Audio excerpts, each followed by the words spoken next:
Hi everyone, আজকে আমি বানিয়েছিলাম কড়াইশুঁটির কচুরি। কড়াইশুঁটির কচুরিটা খেতে কিন্তু খুবই ভালো হয়েছিল, তাই ভাবলাম যে আপনাদের সাথেও ভিডিওটা শেয়ার করি।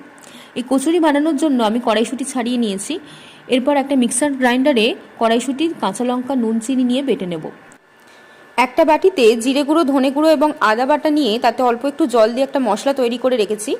এবার একটা কড়াতে সর্ষের তেল গরম করে নিয়ে কালো জিরে, হিং ফোড়ন দিয়ে ওই মশলার মিশ্রণটা ঢেলে দেবো।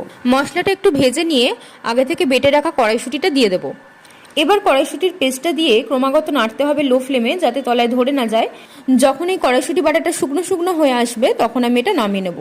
এবার একটা ময়দার লেচি কেটে তার মধ্যে কড়াইশুঁটির পুর দিয়ে ভালো করে বেলে নিতে হবে, যাতে পুর বেরিয়ে না যায়।